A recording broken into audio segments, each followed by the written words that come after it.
Hello kindred explorers of the ancient mysteries. This is Govin here with TeutonicShamanism.com. This is a topic I've definitely been wanting to talk about for a long time since creating this channel, and it will be a topic I come back to revisit in an ongoing way as I become more familiar in a more in-depth way, and I can actually bring something to the table that's unique about it, and that's runes. And I wanted to give a very general overview about them to begin with, talking about them on this channel. And so I'm going to be assuming you know absolutely nothing about them. So if you are already familiar with them, please forgive the sort of obvious things I may go over. Although I think I'm going to also add a number of things that I think some people who are even well acquainted with the topic might find unique or to be new information.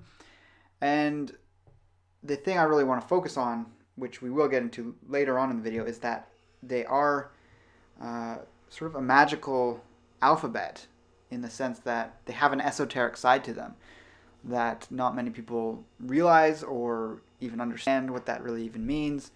And I always say this is comparable to some of the other very old traditional alphabets that you see, whether in the Middle East, such as Hebrew, or in Sanskrit from India, or perhaps some of the language and the characters in the Oriental, Far Eastern traditions. But the runes are unique to the Teutonic peoples. They are the original alphabet that was used for the sounds to make up their language, the Germanic languages. So English is a Germanic language. Mostly, it obviously, modern English has a lot of French and Latin added into it, but the root Old English was a Germanic language. Modern German's a Germanic language. Norwegian, even Dutch, and there's a bunch of others in northwestern Europe as well as a bit of Central Europe. You have these languages where you had the origin that used the runes as the way of writing. Although there wasn't a ton of writing done, it was done on wood or metal or stone. But they had the letters and they had meaning to them. And each letter is its own character and it has symbology and meaning. And there's sort of a layered complexity to each one, which to some degree, some of it may be more modern interpretation, but there's quite a bit already there that we know from different rune poems. So just what is meant by rune poems is that's recordings about the different alphabets, because as you had the original, what's called the Elder Futhark, which was in Scandinavia, and it spread out, it changed and become slightly different, but they're all runic alphabets. And different cultures had different interpretations of those characters and their meaning and the depth behind them. So we're not going to go over each rune in any of the alphabets in this video. That can be done on one's own time, I think, in the best way. It's a little too much to do. If I ever do that in the future, it'll have to be broken up, because you could literally talk for like an hour or two on a single rune to really cover all the depth and meaning behind it. Now, I have a theory, and it's inspired by some things I've heard. There's nothing that concrete to it, but it's a theory, and I'll explain why I'm basing it on this. But I think it's one of the oldest alphabets in the world, or characters written. So you look to what's recorded as the confirmed oldest, which is Sanskrit. It's about 6,000 years old, and that's not as old as going back to when Indians were one tribe with Europeans. The Indo-European tribes split off, and you had one group going down and through Iran and into India and settling, and they have a common root to their language as you can compare it to the European languages. So people who study linguistics can understand that, and looking up the charts on the origins of language is a very interesting thing. But that's going very far back in time. But despite that, you can see a lot of similarities between a variety of words within Sanskrit as well as within various European languages. But I think the runes actually had their origin sometime after the last ice age and shortly after domestication of cattle began. And I'll explain why in a moment. But one thing we don't see in the alphabet, the symbology of each letter never has metal in it. No matter which interpretation from the different cultures you see, there's no association of any kind of metal item tagged onto a runic symbol. So that's unique because they really would have done that, I would think, if they had metal at the time. So it must come from a period of time from before metalworking. Because when you look at the runes, you see a lot of things that are essential for living and survival. You have words that mean things like torch, or cattle, or elk, or different types of trees, and different things one needs to survive. But there's no mention of metal, there's no mention of iron. Also, there's a lot of reference to cold and ice. So there are people trying to say that the runes have origins in the Ice Age. That's a little far-fetched in my view. Also the fact that there's the very first letter in the alphabet, which could have been added after the fact actually, but the very first letter, Fehu, means cattle. And you didn't have domestication of cattle till 1500 years after the Ice Age, but cattle in northwestern Europe, the very earliest theories on its origin is 4000 BC, so that's 6,000 years ago. So that puts it on par with Sanskrit if it originated from that time period. So the earliest known origins of metal, again, there's going to be differences between Northwest Europe versus, the Middle East and Eastern Europe where things first got kicked off. But the first things that were used in terms of metal was copper, and then when they learned to add tin to it, became bronze, and that was the Bronze Ages. So the earliest copper smelting in Serbia is 5000 BC, 7,000 years ago. And the Bronze Age is assumed to have begun at 3000 BC. So even if we think about the possibility that there could have been items that found their way up into the northern regions of Europe, even copper items before the Nordic Bronze Age, just through trade, we're looking at 2000, at the very tops, 2,500 BC. That's only 4,500 years ago. So I think the runes definitely come from before that time, because such an essential and significant item, I think, would have been represented in the alphabet symbolically if that was the case. Also, the two runes within the oldest runic alphabet, the Elder Futhark, that are responsible for being associated with protection, neither of them are traditional weapons. They have algiz, which is the elk, or elk antler is what it kind of looks like. You can see it on the screen there. And that is a protective rune. So for those who got their hands on a piece of elk antler, which was one of the largest creatures in the region at the time, that made a formidable weapon. If you sharpen the tips, you can make other tools out of it, but for protection specifically, it serves a really good purpose. If you consider the other rune associated with protection as Thorn, it basically, it's associated with Thor and Thor's hammer, although that's an association that's been put on it. But the actual original symbolic meaning that we know is the thorn, which is kind of like the thorn on a vine or a plant, and it's got that shape. It's like a little triangle on a stem. So if they're trying to embody this symbol of sharpness or being able to prick oneself, there is a whole slew of metal tools that came about later on that would be great examples, but they chose to use the thorn on a plant for this letter. So I just have to get it out of the way that one of the biggest things runes are talked about being used for, or that people know them to be associated with, is divination. People kind of put them on the same place esoterically as tarot cards. And I think they're far more than that. I think they can be used for divination. I originally got a set of runes when I was a teenager, like mid-teens, like 15, 16 or something. And I used them for that. That's all I knew them to be used for. But there's actually no hard evidence that they were ever used for divination. There is something that suggests that they could have been.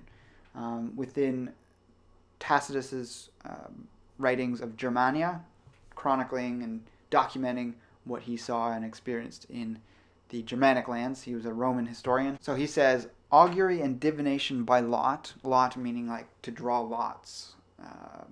It can be anything. It's not very specific. He just says lot. No people practice more diligently. The use of the lots is simple. A little bough is lopped off a fruit-bearing tree and cut into small pieces. These are distinguished by certain marks and thrown carelessly and at random over a white garment. In public questions, the priest of the particular state. In private questions, the father of the family invokes the gods, and with his eyes towards heaven, takes up each piece 3 times, and finds in them a meaning according to the mark previously impressed on them. So I think there's a pretty good case that they would have been the runes. Like, what else would they have put on them that holds like symbolic meaning that's just from a piece of couple marks? Runes are a couple marks. There's nothing else in a large quantity that they would have done that was a couple marks that had so much meaning that could have been ascribed to them. So I think it holds pretty good in terms of this really only passage we have about history that indicates that runes were used as divination tools. But again, I just wanted to mention that there isn't absolute proof that they were, but what else could it be? Like, there's really nothing else that I think fits the bill of what would be written on something and then thrown on the ground and then 3 picked at random and looked at and gaining meaning from just the symbols one has put on them. Perhaps there's other symbols that we have yet to discover that were prevalent throughout all the Germanic tribes that was used for this purpose, but I think, again, I think it's pretty clear that it was most likely the runes that were used in this case. So you heard me mention the Elder Futhark, and that's the name of the alphabet, the Futhark. The Elder just means it's the oldest one. Later ones were called different things, Futhark, younger Futhark. And what Futhark means is it's just the first few letters. So the F is Fehu, the U is Uruz, the TH or sound meaning thorn, the A is Ansuz, the R is Raido, and the K is Kenaz. So the Elder Futhark represented Proto-Norse in terms of the language. There's 24 letters. This is the one that's most commonly seen, even though on items historically that have been found, it's one of the rarer alphabets because it is so old. It's been found on items ranging from 150 AD to 800, those years. And really, I think for anyone wanting to learn more about runes and to experience them and work with them, that is a great place to start. It's the Elder Futhark. It's the alphabet that is the origin of the alphabets that were used throughout the other Germanic lands. It spread out from there as far as we can tell. The Anglo-Saxon Futhark ranges in around 400 AD to 1100 AD in terms of its prevalence. And just as the name suggests, it was prevalent in the Anglo-Saxon tribes who originally were in Denmark, came to England. There is some evidence of them there. And it was also in Frisia, and it's unsure whether the Frisians took it over to the Angles and Saxons or if it went the other way. The Frisia being sort of where Netherlands is today, so the Dutch people. And this one's unique in that it is basically the Elder Futhark with another whole line attached to the bottom. There's a little few differences. So it had between 29 and 33 characters depending on the exact place it was being found and recorded or looked at. And they're found anywhere from the 5th to 11th centuries. The next set of runes in terms of progression of alphabet appearance is the younger Futhark. And this is, again, another one that's found almost exclusively in Scandinavia. And it started in the 9th century up until the 11th century, but also a little bit later. And it's the Viking Age runes. And it was the most prevalent, found on runestones and things like that. It only had 16 characters in the alphabet. And then later alphabets were obviously interpretations from this, but they changed enough that they get their own sort of system applied. There's the medieval runes, which really were runes that were just linked up with the Latin alphabets and sort of stylized in that way. And you start to lose the traditional elements at this point. It's interesting because it got preserved and is beneficial to archaeologists and things, but there's not much of the sort of history there that was preserved through that. It was what was preserved, the history was the Rune Poems, of which there are 3. So any rune that exists in all 3 Rune Poems, so the Anglo-Saxon Rune Poem, the Norwegian Rune Poem, or the Icelandic Rune Poem, you get different qualities shown with a rune, so it gives a lot more depth. Obviously, there's some runes that only existed in 1 or 2 of the alphabet, so you would only have that available information. So you had some other alphabets too, like the Armanan runes, which is a much more modern understanding of the runes, and there's the spin of Guido von Licht is put on them. There's a quote of his at the start of my video. He's an interesting writer.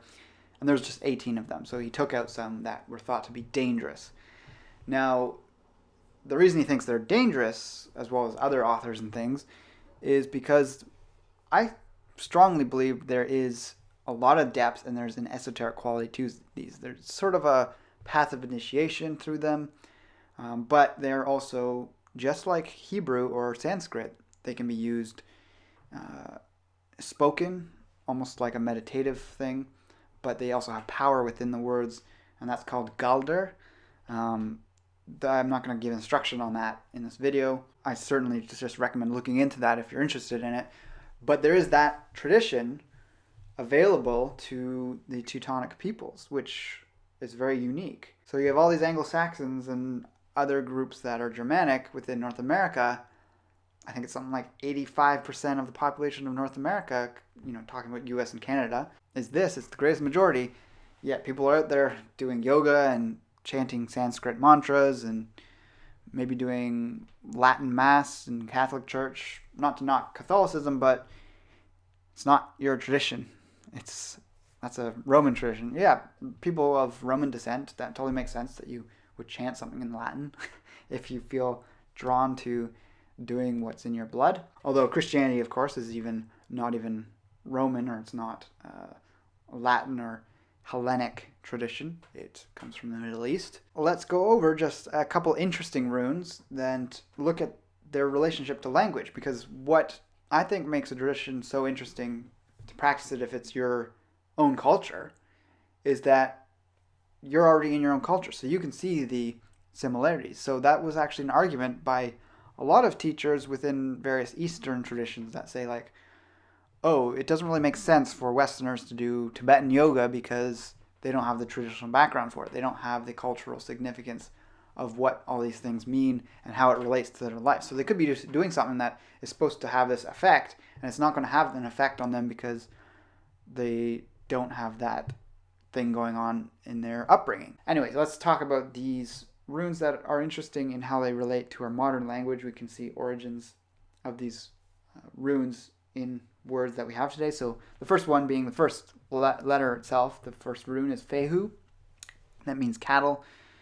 And the significance of cattle to an ancient peoples, ancient hunter-gatherer / agriculturalists, they're somewhere in between, is it represents wealth. It is concentrated work that's been sort of frozen in place in the form of an animal, livestock. So if you look into the etymology of the word fee, meaning to charge a fee, if you're doing a transaction, you have Middle English representing the merger of mutual influence of two words, one from Old English, one from Old French, form of the same Germanic word, and both ultimately form a PIE root meaning cattle. So the Old English word is fio, which is actually the Anglo-Saxon fio, which is the Fehu rune, but it just has a different pronunciation in the Anglo-Saxon rune poem. And it means livestock, cattle, movable property, possessions in livestock, goods or money, riches, treasure, wealth, money as a medium of exchange or payment. In the Proto-Germanic, it's Fehu. It's the exact word. We know that this rune turned into the word fee, basically. So from there you can take that the rune means cattle, but it has these other meanings which has to do with the transfer of wealth, liquid wealth, like the payment, but it also has to do with what's within a cow. You have everything you need to survive. It's about your immediate needs that can be taken care of. So you have possibility of milk, possibility of meat, possibility of bone marrow, possibility of skin to make leather out of, the possibility of using the bones to create tools and things like that. So there's a lot within a cow, and that's what it represented. That's what it had within it and is symbolized within Fehu. Next, we're going to talk about Hagalaz, which is quite a bit later in the alphabet. Again, I said I wasn't going to go through each rune. I'm just touching on a couple to ignite your interest in them. Hagalaz, meaning that's what it's called in the Elder Futhark. Hagel or Hail, hail. It literally means hail coming down from the sky. And there's different symbolisms for it too. One of them really does look like a piece of hail. It's like, sort of looks like a snowflake, which, is how ice forms. It does that sort of six-sided shape. And we now use this as our greeting. We say hello. It comes from hail. And it also means for good health. Hail. And the rune itself is often used as sort of like a healing rune. It has a cleansing quality. And this is one of those runes some people sometimes say is kind of dangerous. It's almost, if you compare it to, say, herbs or anything within the world of health, people say, oh, that's dangerous because it could give you, diarrhea overnight. What it's doing, whatever that thing is, if we're talking about it like that, is it's clearing that stuff out very quickly. So it's a rune of cleansing. And that's a very common interpretation of it. Of course, if you're used to it and you don't have things that need to be cleansed in that sort of spiritual sense or that emotional sense, it's not going to be that tough for you to work with. But yeah, it does represent that sort of cleansing way of getting into health. Another rune is Sowilo. This is a pretty common one, or pretty famous one. It's got some associations. We're not going to get into that right now, but it means the sun or the sun's rays in some sense. It's also called seagull, and it looks like that. It looks like sort of how kids draw sun rays. Another thing kind of looks like is a lightning bolt, but it has that sort of image of flash, or actually, if you look at the flash on a lot of cameras, it is that symbol. You think of Harry Potter's scar. It's a little Sieg rune. And yeah, it embodies the sun, victory, and these qualities. It's a very powerful rune in that sense. Somewhat of a healing rune as well, representing energy and life force in that sense. But we can also get the word soul from Sowilo. So Sowilo, soul, soul. So the soul has that lighting, solar quality to it. Expansive, light-giving. Next rune we're going to talk about is Manaz. And Manaz has one of the origins or roots for the word man in it. Manaz means divine mind, essentially. And we also get the word moon from that as well. So the deity in the Anglo-Saxon or Teutonic traditions, Norse traditions, the lunar deity is called Manaz. And that's where we get, at least through folk tales, that would have come from the religious ideas of the man in the moon. So one way of talking esoterically about the mind is that it's a reflection of the divine mind. So if the divine is sort of like seen as the sun giving off all this light, the moon reflects that light. So our minds are a reflection of something greater, and that's what the word man means, a reflection of something greater. So you see people getting all upset when the word man is used exclusively to talk about all people, when we talk about mankind or human or humanity or women. And particularly, it's seen within feminism because the word woman has the word man in it, and somehow they interpret it as women having man in them, and thus they're not their own thing, and this is like part of the patriarchy. I mean, I don't know where this came from, but that is just one possibility. The other possibility is that we're all man, and then women are womb plus man. So it's just talking about the reflection of the divine mind plus a womb. So it's nothing lesser. In fact, it's something additional to men. So that's one issue I have whenever I see that Y that people put in the place of an A when you're talking about writing woman.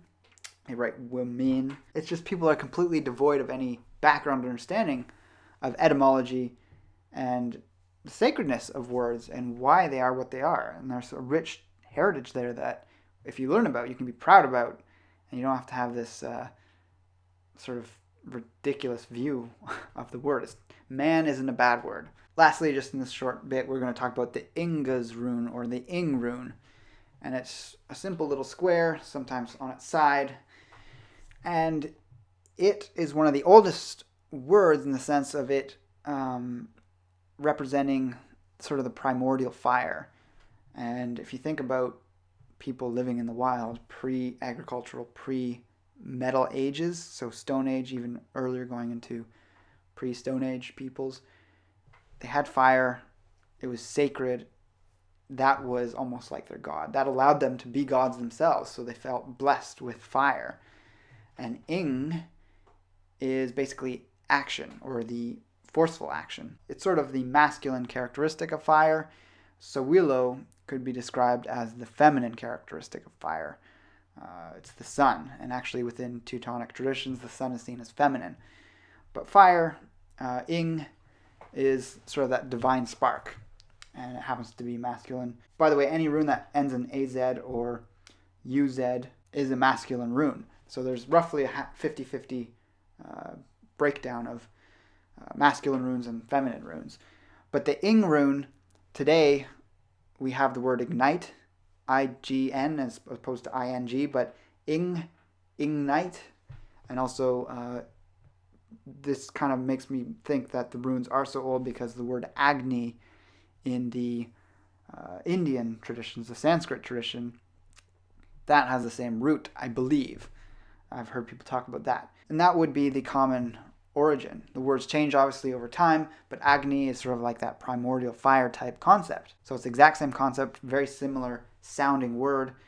And in English and in Germanic languages, we add the ing on the end of words to represent action. Do ing, take ing, give ing. So again, it's like this divine action or that spark of action. And its origin is in this rune, a little square, which is kind of, if you think about what that symbol feels like or is as it is, or what that could be if we were to think about it in terms of symbolically what it could represent in the external world, it's an enclosed room or an enclosed area. And what that allows you to do is to go internally. So for me, esoterically, what Ing represents is kind of like a closing in, solitude, and by doing that, you then find sort of your center, and you can burst forth, and you can have the motivation and inspiration to have action on your life or whatever it is you're going internally first for. So it's closing inwards and bursting forth, kind of like a divine spark. So that kind of just wraps up what I wanted to touch on in terms of the runes. They're used in a lot of different ways. There is, again, a lot of esoteric, magical sides to them. There's something called Rune Binding, where you combine several runes. And if you haven't seen my image that I use on Secrets of Longevity, that's a bind rune. There's 3 runes in combination there. And you can understand what that symbol represents by looking into what each of those runes represents. And there's been a lot of books written about these different topics. Guldur, particularly, is quite interesting in that you can combine runes in terms of creating words and then speaking the word, and it takes time to develop that word to have the sort of corresponding internal effect that happens when you say it, because you just do this and you're going to have a word you're speaking. But if you start associating with certain internal things that go on for you, by using them, they have that effect on you, which is quite powerful. They can be healing, they can be inspiring, they can be cleansing, they can be igniting. And this is all part of what I think we want to get out of something like this, is having that effect and change within ourselves. Now, what I would recommend anyone doing who's interested in the runes is to not just start taking random runes and meditating on them or chanting them, but to actually work through them first in order. So whether you're drawn to later alphabets or things like that, I would highly recommend, and this is what I've heard other people do too, but I kind of realized this myself in doing it. I did skip ahead and noticed something felt off, and I went back to where I was and continued on. The runes are in 3 columns or 3 rows, and if you look at the symbology of what each one represents, the first one deals with sort of physicality, the next deals with sort of the emotions and the mind, and the last line is much more about the spiritual side of life. So by working through them in order, you're going to sort of hit any that are like sticking points.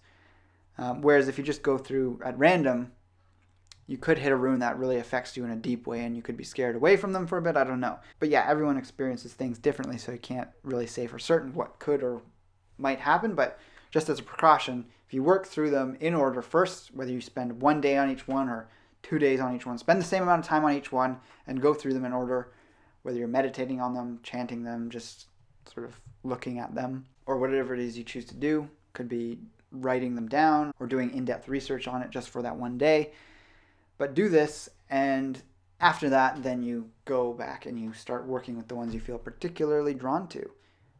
There's nothing wrong with that. I just would want to sort of caution people to go through it in the right order first, once. And that also gives you a good basis, because, you know, we might just be drawn to one because of its association from certain points in history, etc. But there might be qualities within others that you're just not aware of because, you know, it's a big alphabet, so we just kind of gloss over it we don't fully get the depth of what's there unless we do go through it meticulously at first. It also helps in memorizing them and memorizing the concepts behind each one.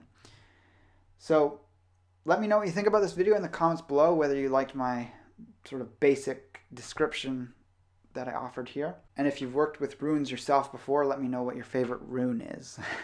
Write that in the comments below. And so with that, I'll talk to you again soon. Take care, and may your gods, allies, and ancestors be with you.